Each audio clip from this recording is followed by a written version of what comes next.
Tiffin পিরিয়ডে সবাই খালি পায়ে দৌড়াবো, ওকে? কে কে খুশি না? ওকে, আমরা সবাই খুশি না?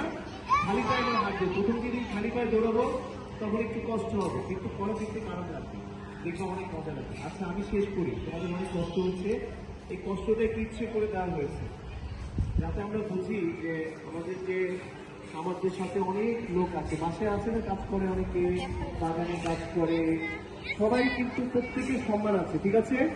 কোনো কাজই বড়, কোনো কাজই ছোট না, মনে থাকবে? সব কাজই ভালো যদি তুমি কাজটা সুন্দর করে করি আমরা, ঠিক আছে? আর আমরা সবসময় থ্যাংক ইউ দিতে শিখবো, একটা জোরে থ্যাংক ইউ বলি তো। কাকে থ্যাংক ইউ দিয়েছ?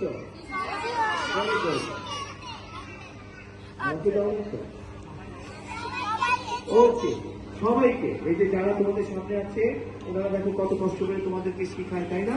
বাসায় তো আম্মুরা শিখায়, এখানে যে আমাদের মিসরা আছে, স্কুলে আসতে মিসরা মায়েদের মতো কাজ করে না? মানে নাকি সবসময় আদর করে, তাই না? এই জন্য আমরা থ্যাংক ইউ দিতে শিখবো, ওকে? সবসময় থ্যাংক ইউ বলবো। কি বলবো? Thank you. আর সাথে যদি আরেকটু ভালো করা যায় তাহলে থ্যাংক ইউ ভেরি মাচ। সবাই বলি থ্যাংক ইউ ভেরি মাচ।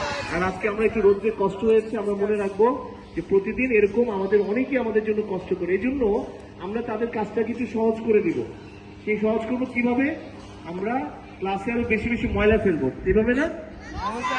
তাহলে কিভাবে? হ্যাঁ, ক্লাসে আমরা কম ময়লা করবো, ঠিক আছে? কম ময়লা করলে তাহলে তাদের একটু কষ্ট কম হবে, ঠিক আছে না? টয়লেটে যখন আমরা যাব, টয়লেট করার পর একটু পানি ঢেলে দিব, হ্যাঁ, তাই না? কষ্ট হচ্ছে রোদ্রে? আমি ইচ্ছা করে কষ্টটা দিচ্ছি, কারণ জীবনে মানুষ হতে গেলে অনেক কষ্ট করতে হয়। ওকে, মনে থাকবে? মনে থাকবে? ঠিক আছে, আমরা এখন উঠে যাব। তবে একটা কথা, না না না না, এখন না, এখন না, সেটা হচ্ছে আমরা সবসময় বাকিদের কাজটাকে সহজ করব। টয়লেটে গেলে একটু পানি ঢেলে দিব, ক্লাসে যাওয়ার সময় আসার সময় জানলাগুলো লাগিয়ে দিব, এই কাজগুলো তাদের অনেক কষ্ট হয়। আর তোমরা যে কষ্ট করেছো এই জন্য আমি সরিও বলতে হয়, ঠিক আছে? সরি। কিন্তু আজকে আমরা অনেক কিছু শিখেছি, তাই না? অনেক কিছু শিখেছি না? আজকে বাসায় গিয়ে আমরা 3টা কাজ করব। কয়টা কাজ? একটা হচ্ছে মাকে গিয়ে বলবো আম্মু thank you and I love you. Okay, কিন্তু আই লাভ ইউ তো সবসময় বলি, মাকে থ্যাংক ইউ দেই। ওকে, কিভাবে বলতে হবে? চোখ গরম করে বলবো, মাকে জড়িয়ে ধরে বলবো আম্মু, আম্মা, মা, যে যা ডাকি, থ্যাংক ইউ। ইয়েস সোনা মামনি। ওকে, বলবে থ্যাংক ইউ। যদি বলে কেন, বলে যে তুমি প্রতিদিন আমাকে নাস্তা বানিয়ে দাও, আমাকে কাপড় পরিয়ে দাও, আমি আসার পরে আমাকে গোসল করিয়ে দাও, তারপরে রাতে ঘুম পাড়িয়ে দাও, আমাকে পড়াশোনা করো। আমরা কখনো থ্যাংক ইউ বলি?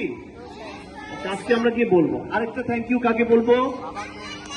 আমাকে না, বাবাকে। গুড, ওর জন্য একটা বর্জরে তালি দিই। অনেক খুশি।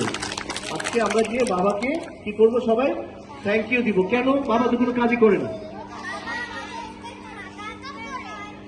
কি করে বাবা? হ্যাঁ, বাবা ভোরে উঠে চলে যায়, কত কষ্ট করে বাবা, তাই না? তোমাদের জন্য কিন্তু করে। তাহলে দ্বিতীয় থ্যাংক ইউটা কাকে দিব? বাবা যদি বলে আমাকে থ্যাংক ইউ দিচ্ছ কেন, বলবো বাবা তুমি আমাকে ঈদে কাপড় কিনে দাও, আমার স্কুলের বেতন দাও, এই যে প্রতিদিন বাজার করে আসি, খাই, এটা করি, সেটা। আরেকটা থ্যাংক ইউ বাকি আছে, কাকে? হ্যাঁ, বাসায় যারা আছে যে তোমাকে হেল্প করে তাকে একটা থ্যাংক ইউ দিবে, ঠিক আছে?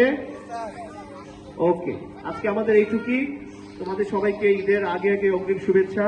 আর আজকে যে গিফট গুলো দিয়েছো এটা কিন্তু আমরা দিইনি, তোমরাই দিয়েছো, এটার পিছনে তোমরাই টাকা দিয়েছো। ওকে ওকে, তাহলে সবাই তাদেরকে একবার ঈদ মুবারক বলো।